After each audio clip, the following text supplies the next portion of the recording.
No. Yeah, I just want to watch this first. So we've got another President Sunday video about Philosophy Tube. I still want to watch the NHS one eventually because I'll actually have to say, when it's like the pure philosophy stuff and like historical stuff, I know that a lot of what she's saying is wrong, but it's hard to articulate how when I haven't read a lot of the stuff. But I don't know. Let's see. Called, was Nietzsche... So we got How Philosophy Tube Lies to You, President Sunday. Let's have a look. Surprise segment. Here we go.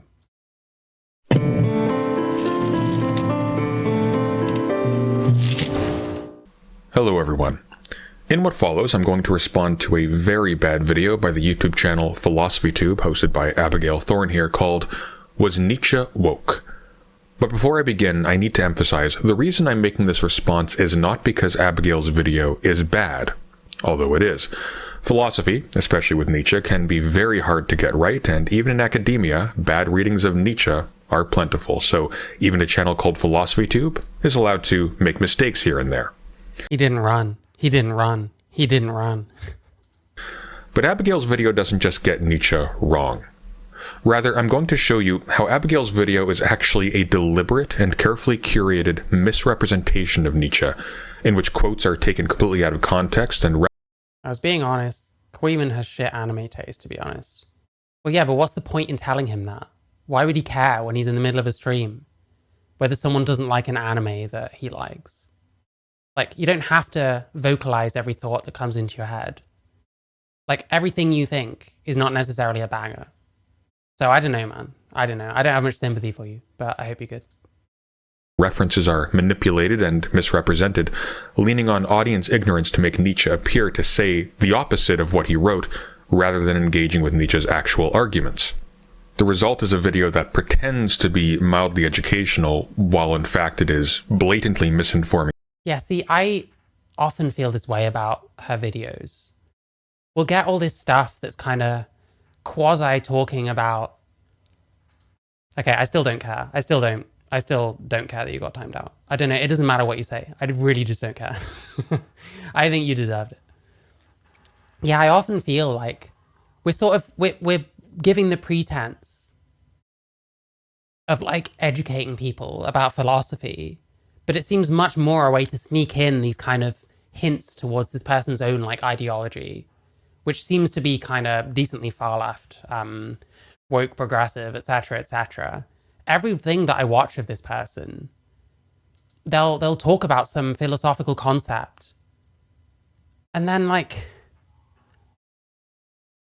allude to something, and then you think, oh, okay, we're getting to the point of this video, and then usually it just ends by then. Viewers, let's begin. Before we even start the video, let's take a look at the description, because Abigail provides a bibliography, and at first glance, it's impressive. 25 references for a 31-minute video. That's nearly a source per minute. But as you go through the list, a pattern emerges. 8 of those references come from a single book called Why Nietzsche Still? Now, Why Nietzsche Still is a collection of essays published in the year 2000, which, as you can tell by the title, all discuss Nietzsche's writings as they relate to some aspect of contemporary social and ethical issues. And it's actually really good. It's a solid collection of essays. I started reading it because of this video, but it's also dense. These essays are technical, nuanced, and difficult. Too difficult to meaningfully incorporate 8 of them into a half-hour-long video alongside 17 other sources. So what's going on here? Well, to find out, let's see how Abigail actually uses these essays. For instance, at roughly 1.5 minutes in, Abigail cites Rebecca Stringer's essay, A Nietzschean Breed. At the same time, some other right-wing writers, like Naomi Wolf, said that Nietzsche wasn't woke, but they thought it was a good thing. Nietzsche wrote a lot about resentment and how people can stew on resentment. And writers like Wolf thought that feminism had become too whiny, too focused on victimhood and virtue signaling, and they thought that women should be tough again, and they used Nietzsche in their arguments. So first of all, this is wrong. Nietzsche writes about ressentiment, not resentment. Resentment is when you feel angry at someone because you think they've done wrong by you.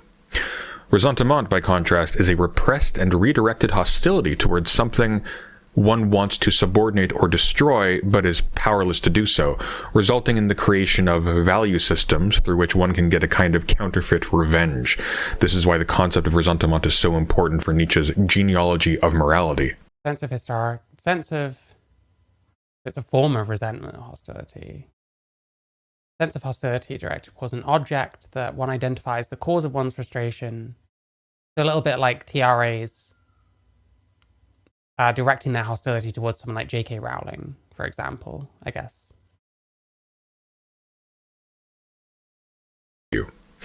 Ressentiment, by contrast, is a repressed and redirected hostility towards something one wants to subordinate or destroy, but is powerless to do so, resulting in the creation of value I wasn't too far off. Listen, philosophy is not my strong point.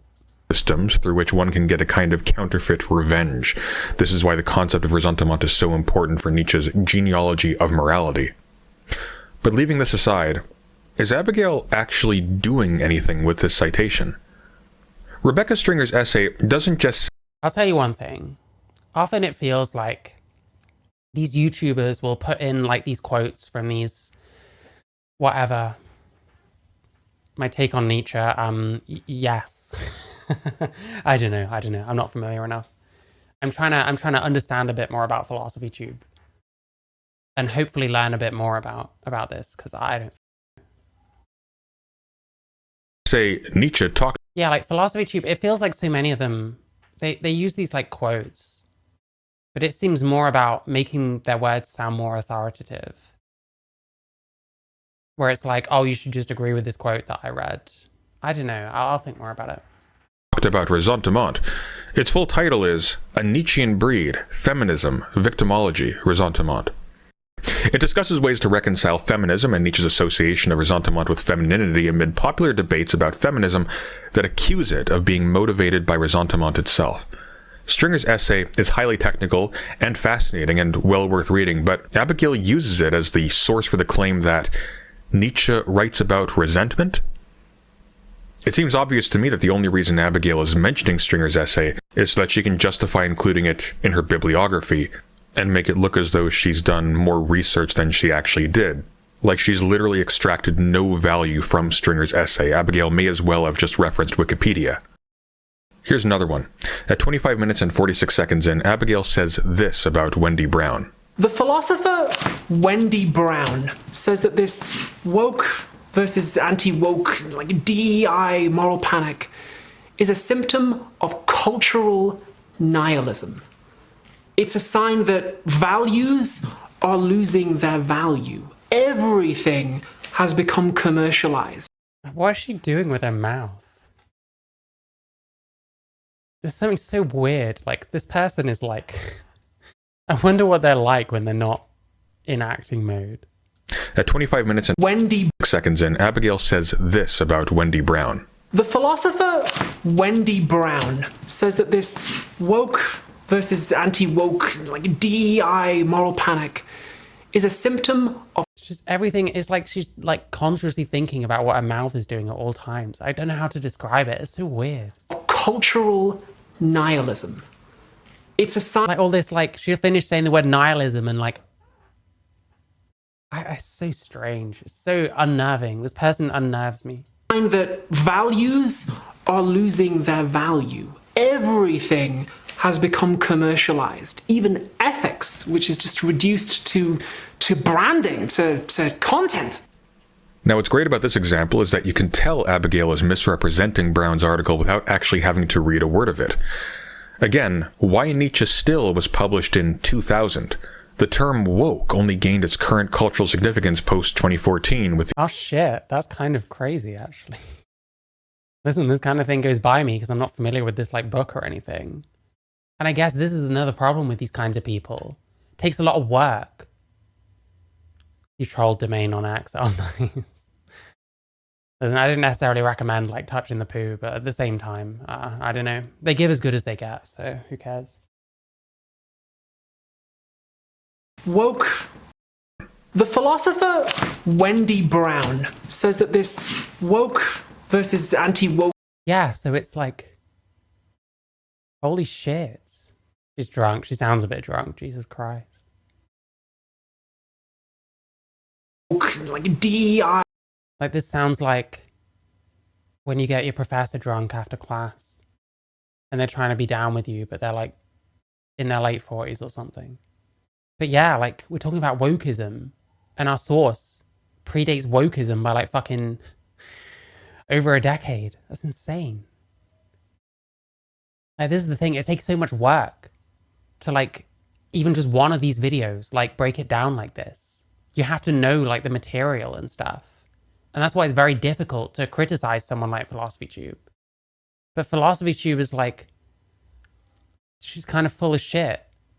And it's annoying when you know that someone is full of shit but can't articulate it, you know? Moral panic is a symptom of cultural nihilism. It's a sign that values are losing their value. Everything has become commercialized. Even ethics, which is just reduced to branding, to content. Now, what's great about this example is that you can tell Abigail is misrepresenting Brown's article without actually having to read a word of it. Again, Why Nietzsche Still was published in 2000. The term woke only gained its current cultural significance post-2014 with the shooting of Michael Brown and the explosion of the Black Lives Matter movement, meaning that wokeness would not be something in popular discourse for Wendy Brown to even be responding to, so obviously this claim can't be based on anything Abigail read in Brown's essay. If you do actually read the essay by Brown, and I highly recommend doing so because, again, it is very good, you'll see that what it's actually about is the problem of democracy's lack of a central principle causing democratic communities to tend toward anti-democratic movements like nationalism, racism, religious revivals, etc. It's a very rich essay that I'm not doing justice to here. Maybe I'll dig into it in a future video, in fact, but suffice it to say that at no point does Brown say anything approximating to this woke, anti-woke DEI moral panic is a symptom of cultural nihilism. Rather, since democracy seems to lack a central principle, introducing anti-democratic tension like that represented in Nietzsche's writings could supply an antidote. Back in my day, Trustafarians would spend a year in Thailand. Now they trans out and lecture bullshit at you. Yeah, true. To democracy's seeming inevitable slide into technocratic authoritarianism and nihilism. That's what Wendy Brown is talking about. But perhaps I'm being unfair. Maybe this is an innocent misquote. There's another article in Abigail's bibliography featuring Wendy Brown. This one is an interview in The Nation concerning Wendy Brown's recent book, Nihilistic Times: Thinking with Max Weber. Maybe this was just an editor's mistake. And it turns out it was, but the situation is no better. In fact, it's actually a little worse. Because this is what Wendy Brown actually says. Quote, "Look what's happening in the Academy this season. Consider the disingenuous arguments about putatively anti-Semitic speech from the river to the sea, designed slowly to block or tar criticisms of Israel. Such arguments, of course, degrade the importance and substance of real anti-Semitism, discursively eliminate Palestinian lives, and radically constrict the very possibility of intelligent inquiry and discussion that should be the hallmark of academic life. Or consider the Claudine Gay debacle, now turned into a debate about the merits of DEI and a black female scholar at Harvard's head, or a lament about her quote-unquote missteps, but which at bottom was a calculated and organized move against elite universities by the right. Both are instances of power politics displacing overt political struggles over values, as well as overtaking academic spaces, the spaces where values ought to be probed and debated. This is why I think nihilism and its ramifications illuminates far more than lazy references to polarized or post-truth societies which merely redescribe nihilistic symptoms." Unquote. The Claudine Gay debacle, by the way, refers to a scandal in which Harvard Dean Claudine Gay was accused of plagiarism following a movement to have her removed for her criticisms of Israel's actions in Gaza in 2023. This was used as one of many spearheads aimed against criticism of Israel in American universities, and the justification of censorship and even physical violence against students protesting the mass murder of Palestinian civilians by the IDF. Wendy Brown is arguing that the political use of these issues by cynical actors and the Claudine Gay. I mean, I have no idea. Yes, I'm using Reddit. I don't have to just look at Reddit. So this person, I don't know if they're defending her or not straight away. They're considering that most of these aren't plagiarism, but some of them are. So it sounds like, I don't know. There might be something about this.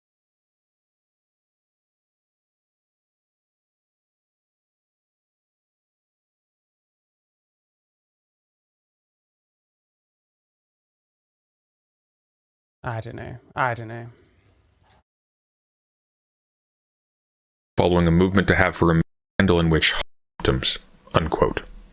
The Claudine Gay debacle, by the way, refers to a scandal in which Harvard Dean Claudine Gay was accused of plagiarism following a movement to have her removed for her criticisms of Israel's actions in Gaza in 2023. This was used as one of many spearheads aimed against criticism of Israel in American universities and the justification of censorship and even physical violence against students protesting the mass murder of Palestinian civilians by the IDF. Wendy Brown is arguing that the political use of these issues by cynical actors and the intrusion of partisan political battles into institutions of higher learning whose purpose is to facilitate critical thought, reflection, and debate undermines the essential separation of theory from politics, making critical thinking and free expression impossible. The issue isn't that ethics is commercialized and reduced to branding. It's the breakdown of the insulation of our educational institutions from mass-scale politics. Again, this is what Wendy Brown actually says. Quote, "As religious authority wanes, fundamental values, including the very value of truth, don't die, but rather lose their absolute status and go a little haywire as a result. Scientific knowledge and its truth come apart from value, from meaning, and thus from the question of the good. When the value of values declines, values don't vanish but become trivial, fungible, instrumentizable. At the extreme, they are Is Sunday Alaftist? I'm pretty sure he is, yeah. reduced to branding and power purposes. This is the story today of how values are wielded by corporations, influencers, and politicians. Finally, nihilism generates boundary breakdowns and hyper-politicizes everything. Today, churches, schools, and private lives are all politicized. What you consume, what you eat, who you stream or follow, how you dress, all are politically inflected, but in silly rather than substantive ways. Cancel culture, again, on all sides of the political spectrum, is part of this. As an utterance, a purchase, an appearance becomes a political event and responding to it a political act. This is politics individualized and trivialized." Unquote. The failure to properly represent or accurately cite or even to make any positive use of any of the material Abigail references in her video makes it clear that she hasn't bothered to actually read any of it. It's there for decoration so she can look like she's done work she hasn't, which, let's be honest, is pretty pathetic. Yeah, like I said, I have this feeling about so many of it. It's the same with like someone like ContraPoints. You'll just find a relevant quote from a philosopher that seems to say the same thing that you're saying. But it's not really bringing any meaning. You're already saying that with your video anyway. I've had this feeling for like a while about people like Philosophy Tube, but it's hard to, without knowing the subject matter, it's kind of hard to pin it down. I mean, this person has to produce 1 half-hour video every 2 months. She's rich and successful. Why would you not put a minimal... Yeah, she pretends not to be, though. She pretends not to be. This person during COVID was talking about going on rent strike when they earned more than their fucking... than their landlord, presumably. Crazy. Like, you can't even see how much money they make, like, on their Patreon. amount of effort in to make sure that you're not actively misinforming people. But it gets much worse. Abigail begins a lengthy detour to argue that Nietzsche was in fact an anti-Semite who believed that Jewish people are racially inferior. Now, as before, Abigail provides references to support her claim. Also, as before, Abigail hasn't done the minimal amount of work required to understand the material she's referencing. So, for example, Abigail claims that Nietzsche believed that only people from certain races are capable of doing philosophy. The clearest bits of Nietzsche's writing are the bits where he's just being a massive racist. You see, Nietzsche is often sold as self-help, like achieving a personal transformation. Yeah, she does actually sound plastered. Like, what are you doing? The Jordan Peterson stuff. But he is very explicit that not everyone can achieve the kind of psychological transformation he prescribes. Only people of certain races. Here's a quote from Nietzsche's book, Beyond Good and Evil. A capacity for philosophy, taking that word in its great sense, one has only by virtue of one's origins. One's ancestors, one's blood, decide here, too. This is a very interesting conclusion for Abigail to reach, because here... Only by virtue of one's origins. One's ancestors, one's blood, decide... Wait. The citation is Friedrich Friedrich Nietzsche, I don't know, Friedrich Nietzsche posted on /poll? Like, what? Here, too. This is a very interesting conclusion for Abigail to reach, because here is the full context from which this quote is drawn. Here's how the section begins. It is hard to learn what a philosopher is because it cannot be taught. One has to know it from experience, or one should have the pride not to know it. But that the whole world these days talks about things of which they have no experience applies most and worst to philosophers and philosophical circumstances. A rare few know them, are allowed to know them, and all popular opinions about them are false. And then jumping ahead a little bit, for every high world one must be born, or spoken more clearly, one must be cultivated for it. The right to philosophy, this word taken in its broad sense, is conferred only by one's origins, and ancestors and quote-unquote bloodlines are decisive here. Many generations must have done the preliminary work for the origin of a philosopher. Each of his virtues has to have been individually acquired, nurtured, passed on, embodied, and not only the bold, light, delicate gait and course of his thoughts, but above all his willingness for great responsibilities. The elevation of his ruling gazes and gazing down, the feeling of being separate from the crowd and its duties and virtues, the affable protection and defense of what is misunderstood and slandered, whether God or devil, the joy and exercise of great justice, the art of commanding, the broadness of the will, the slow eye that rarely admires, rarely looks up, rarely loves, ... unquote. Nietzsche here is clearly talking about the difficulty, time, and social investment involved in cultivating an individual person to be able to truly become a philosopher. There is nothing racial about this passage whatsoever. Hell, even in the section Abigail picks out of context, the word blood is in quotation marks. This is to make sure the reader knows they are not supposed to take this literally. But Abigail doesn't just misread this, she removes the context to make it seem as though Nietzsche is excluding people from philosophy on the basis of their race. This isn't just being lazy, this is malicious. But she's not done. Here's a quote from his book, The Gay Science. Behind the highest value judgments that have hitherto guided the history of thought, there are concealed misunderstandings of the physical constitution, of individuals or classes, or even whole races. All those bold insanities of metaphysics, especially answers to the question about the value of existence, may always be considered, first of all, as the symptoms of certain bodies. So here, Nietzsche is saying that your values, the things that we are supposed to transform, comes down to what race you are. Be considered. What race you are.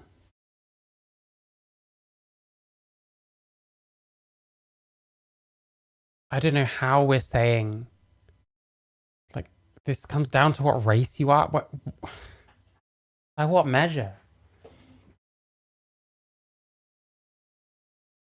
It says the word race in it. Is she this thick? Is she this thick that she sees the word race here and then twists it? So, like, what?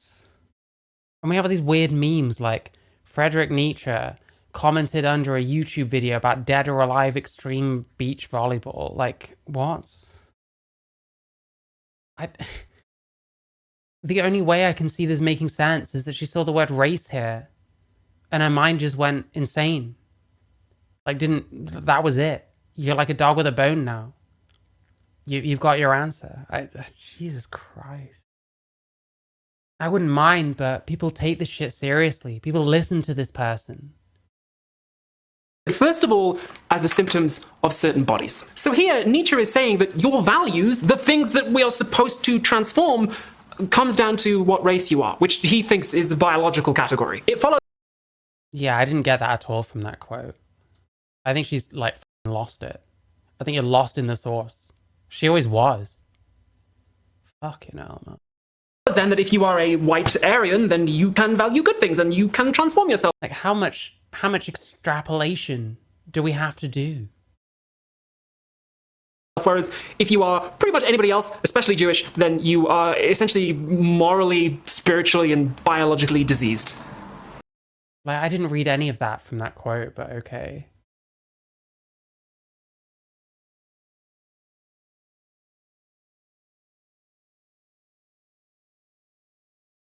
Then you can value good things and you can transform yourself.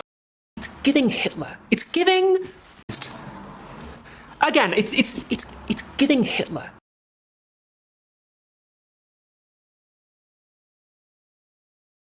Do I have to keep watching? Do I have to keep... No, fuck me. It's giving Hitler.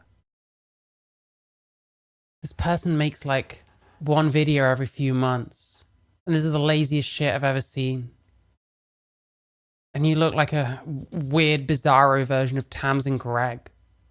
I don't understand. What is the point in this shit? Why do you exist? Why are you on YouTube? Why are you trans?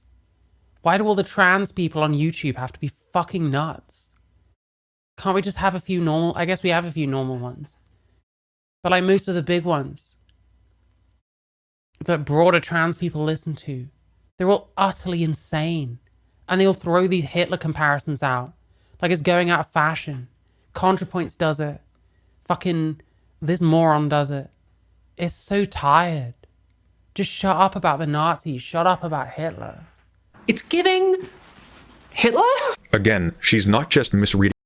Giving Hitler. It's giving Hitler? Again, And she knows. Listen, that's a tell. That is a tell right there.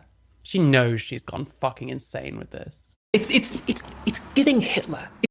Like there's this face. I know she's always like face acting. And it's really weird to watch. Oh, I'm so sorry. I'm so sorry. Listen. It is what it is, though. It is what it is. It's giving Hitler? Yeah, this is a tell. She knows. You know, okay? You know. Again, she's not just misreading Nietzsche, she is maliciously misframing him. Here's the actual context of the passage she quoted, which occurs in the preface to The Gay Science.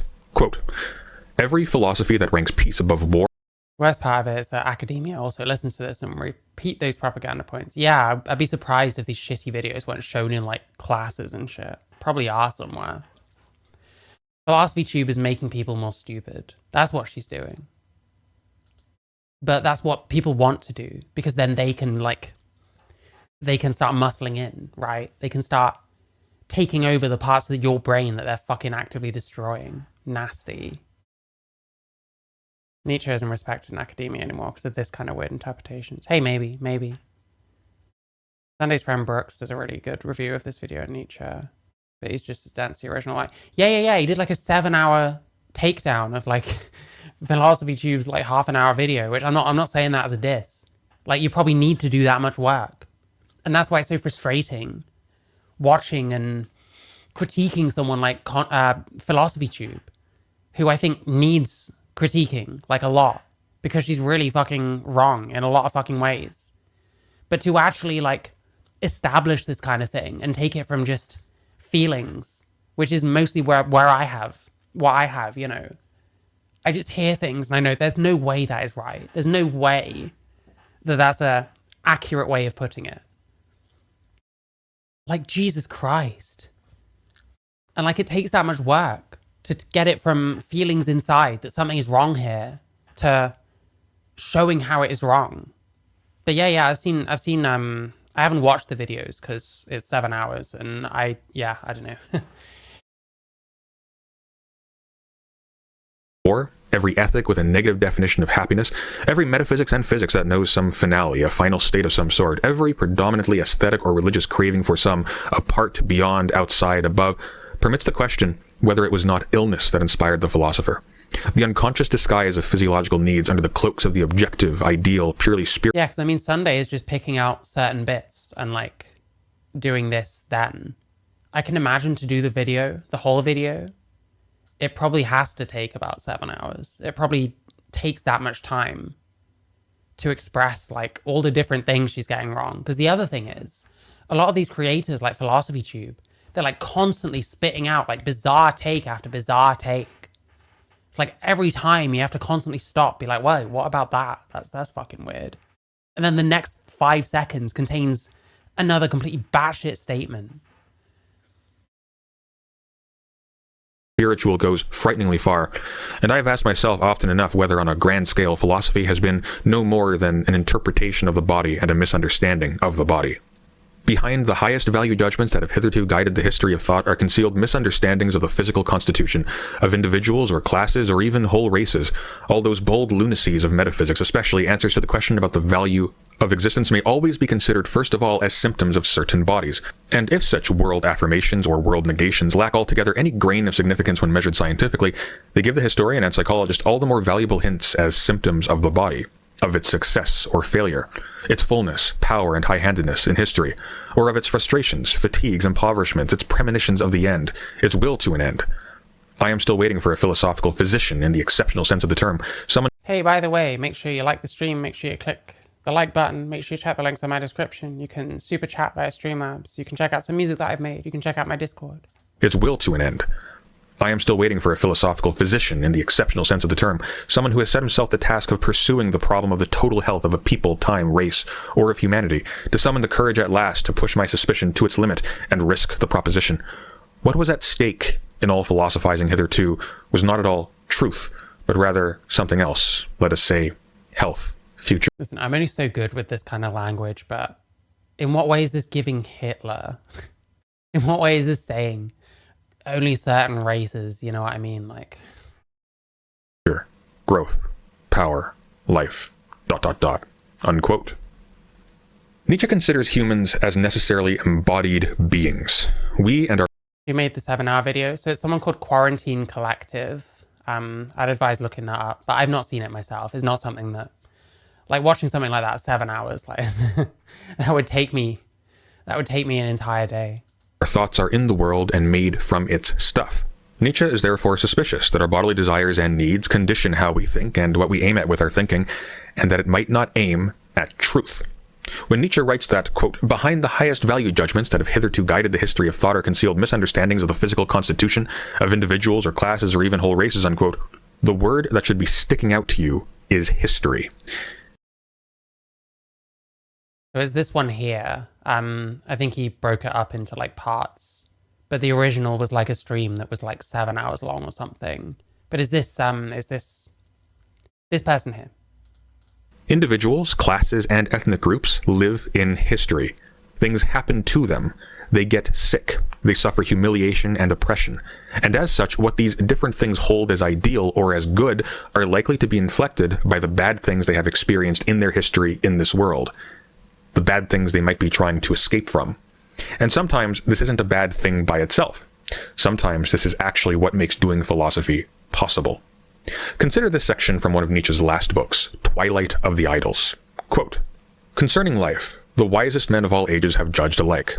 It is no good. Always and everywhere one has heard the same sound from their mouths, a sound full of doubt, full of melancholy, full of weariness of life, full of resistance to life. To live, that means to be sick a long time. I owe Asclepius the savior a rooster. Even Socrates was tired of it. What does that evidence? What does it evince? Formerly, one would have said, oh, it has been said and loud enough, especially by our pessimists. At least something of all this must be true. The consensus of the sages evidences the truth. Shall we still talk like that today? May we? At least something must be sick here, we retort. These wisest men of all ages, they should be scrutinized closely. Were they all perhaps shaky on their legs, late, tottery, decadence? Could it be that wisdom appears on earth as a raven, inspired by a little whiff of carrion? Unquote. It's important to understand that Nietzsche's point is not that suffering or sickness corrupt philosophy or make one able to do philosophy. To illustrate what Nietzsche's getting at, let's imagine someone with a digestive disorder that makes it so that they can't digest certain foods. To that person, some foods might be unappetizing or even actually bad for them. Whereas to a healthy person without this condition, this food might be perfectly good. It might even be the best food for them. It's important to understand that Nietzsche isn't saying that either health or suffering are intrinsically better than the other. Instead, he tells us to pay attention to ourselves and to others, to take account of where we've been, where we come from, and the things that have happened to us along the way, because we are embodied creatures in the world, in history. And our experiences and conditions condition us so that what seems good for one person isn't necessarily what's good for another, and neither is absolutely right. Which is which for us? That's the question.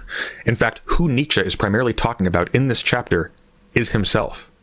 See, Nietzsche was very sickly, and indeed the next section of the Gay Science, immediately following the passage Abigail quotes, begins, quote, one might guess that I do not want to take my leave ungratefully from that time of severe illness whose profits I have not yet exhausted even today. I am well aware of the advantages that my erratic health gives me over all burly minds. A philosopher who has passed through many kinds of health and keeps passing through them again and again has passed through an equal number of philosophies. He simply cannot but translate his state every time into the most spiritual form and distance. This art of transfiguration just is philosophy. We philosophers are not free to separate soul from body as the common people do. we are even less free to separate soul from spirit, unquote. And further down, Nietzsche writes, quote, I doubt that such pain makes us better, but I know that it makes us deeper, unquote. Far from regarding philosophy as something that only specific races are determined to be able to do, Nietzsche believes that philosophy requires a diversity of perspectives. Every pain and suffering, and racial groups often are the collective recipients of tremendous suffering, is itself, approached correctly and not with ressentiment, the condition of doing philosophy. In fact, as we've just seen, philosophy for Nietzsche is just this passing through of different kinds of health. Is it Nietzsche or Nietzsche? I tend to lean towards Nietzsche. Different kinds of sickness, which are themselves the doorways into so many different kinds of philosophy. But Abigail, for whatever reason, wants to say that Nietzsche is an anti-Semite, that he thinks that other races are too diseased to do philosophy. And so to justify this slanderous claim, she quotes Nietzsche completely out of context and emphasizes the word races in the text to give the text a Hitler-esque vibe. Again, this isn't just Abigail failing to correctly understand or represent what Nietzsche is saying. She is actually deliberately misleading the audience to think that Nietzsche is saying the opposite of what he is actually saying. Abigail is actually just flat out lying. There's tons more I could say here. I could talk about What? Comparing someone to Hitler and they were lying? Wow. Novel. how some of Abigail's references are suspiciously the first results mentioned when I ask questions like, what has Wendy Brown said about wokeness on ChatGPT, despite the fact that the word woke doesn't occur in her interview. I could talk about Abigail's reliance on Robert C. Hulob's book, Nietzsche's Jewish Problem, as her sole historical source for the claim that Nietzsche is anti-Semitic. In fact, Hulob's book has been heavily criticized for its reliance on largely baseless conjecture and outright misrepresentation of Nietzsche's writing. For God's sake, Hulob claims that the first essay of the Genealogy of Morals is about Jewish slave morality, quote-unquote, a phrase which doesn't even occur in the book. Philosopher Brian Later at the University of Chicago Law School, who has written extensively on Nietzsche and morality, wrote a wonderfully scathing review of Hulob's book, which I've linked in the video description. But by treating this book as if it represented the accepted scholarly stance on the topic, Abigail has erased Later's voice from the equation, as well as every other philosopher, historian, or scholar who has taken issue with the shoddy scholarship in Hulob's book. I could make a very long video detailing all of the issues with Abigail's treatment here. It's a very bad video that she's made, but the actual problem, again, is bigger than that. It's much more fundamental. I can't emphasize enough that Abigail isn't just doing philosophy badly. There are a lot of people on YouTube who do philosophy badly. What makes Abigail different is that she is deliberately misinforming her audience. Abigail will stuff her videos with references she hasn't bothered to look at in order to give the false impression that what she is about to tell you is the product of hard work and careful research. Listen, it's not just her either. Like, I actually rewatch ContraPoint's videos and actually look at the things that flash on screen. Like, I bet if you looked up the quotes, it's not something I've done so much, but the kind of quotes she uses, I bet it's the same fucking story. Like, it kind of feels like, to an extent, they push these kind of lists of things and flash things up on the screen more to make it look like it's a thorough thing, if you know what I mean. More like to make it look like it's a thorough, like, expression of whatever, than to actually be one. And often the stuff that they're citing, the stuff they're showing, doesn't really say what they're saying at the same time that it's appearing. Like, it's easy to get away with this kind of stuff if your audience already agrees with you on a bunch of stuff and trusts you. But that's why it's very important when you watch these kind of people to, like, actually scrutinize the things they say and kind of stop when something seems kind of crazy or out there or too good to be true, and actually fucking think about it and actually look at the information being provided to see if it even matches up remotely. Because rewatching ContraPoints and actually engaging my brain this time, what I find is often there's things that I'm like, really, that hasn't been shown by anything. And it seems more like we're trying to put up this veneer of, like, thoroughness than actually just being thorough. Because then you might not say what you think you're going to say. I'm no historian, but isn't it misleading to quote Nietzsche as giving Hitler when he lived way before? I mean, I guess you can, because you can compare what one person said to what another person said. To me, I don't know, I didn't see a single thing in the quotes that sounded Hitlerian in any way. But hey. And then she will proceed to use the trust she gains from that impression to misquote, misrepresent, and outright slander the work of actual philosophers. Also that she can crack out an easy YouTube video with a spicy theme with minimal effort.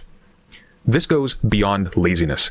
Abigail Thorne is knowingly miseducating her audience, and in the process, undermining the work of real philosophers and educators. Once you get past the costumes, there's nothing in ContraPoints. There's the odd video. Like, the incels video, she actually bothered to try and like empathize with the people she was talking about. And that was actually kind of decent from what I remember. Some of the stuff that was more like talking about activism and talking like within like left trans circles or whatever, some of it raised some good points. But then all of that kind of went sour because she got cancelled by those people she was criticizing and then turned around and started selling out to them. Like became an actual grifter herself in that way. So all of that rings hollow now. But I don't know. I think trying to empathize with the other side should be the norm. And you should try and understand where someone's coming from. So that then when you disagree anyway, you're doing it in a fair kind of way.